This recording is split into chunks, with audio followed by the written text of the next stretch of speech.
आपण पाहत आहात नाशिक खबर न्यूज, जनतेचे हक्काचे व्यासपीठ।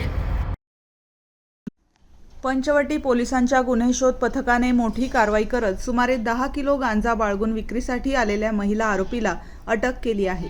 या कारवाईत 2,80,110 रुपयांचा मुद्देमाल जप्त करण्यात आला। पोलीस आयुक्त संदीप कर्णिक, पोलीस उपायुक्त मोनिका राऊत, सहाय्यक पोलीस आयुक्त शेखर देशमुख आणि पंचवटी पोलीस ठाण्याचे वरिष्ठ पोलीस निरीक्षक गजेंद्र आर पाटील यांच्या मार्गदर्शनाखाली ही कारवाई करण्यात आली। 25 जून 2026 रोजी तपोवन क्रॉसिंग, जुना आडगाव नाका, सर्व्हिस रोड परिसरात लता उर्फ ताराबाई सोनू रामचंद्र चौरे, वाल्मिकनगर, वाघाडी, पंचवटी ही गांजाची विक्री करण्यासाठी येणार असल्याची गुप्त माहिती पोलिसांना मिळाली होती। त्यानुसार पोलीस निरीक्षक नितीन आंधळे, सहाय्यक पोलीस निरीक्षक सतीश शिरसाट आणि गुन्हे शोध पथकाने सापळा रचून महिलेला ताब्यात घेतले।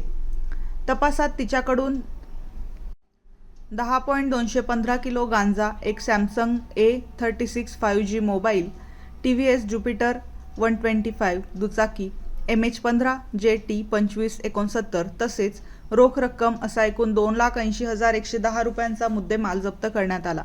या प्रकरणी NDPS कायद्यान्वये गुन्हा दाखल करण्यात आला आहे। रेकॉर्ड तपासात आरोपी महिलेविरुद्ध मुंबई अँटी नार्कोटिक सेल आणि कसारा पोलीस ठाणे येथे यापूर्वीही NDPS कायद्याअंतर्गत गुन्हे दाखल असल्याचे समोर आले आहे। ही कारवाई पोलीस निरीक्षक नितीन आंधळे, सहाय्यक पोलीस निरीक्षक सतीश शिरसाट तसेच गुन्हे शोध पथकातील अमोल काळे, कैलास शिंदे, महेश नांदुर्डीकर, संतोष पवार, जयवंत लोणारे, युवराज गायकवाड, अंकुश काळे, नितीन पवार यांनी केली।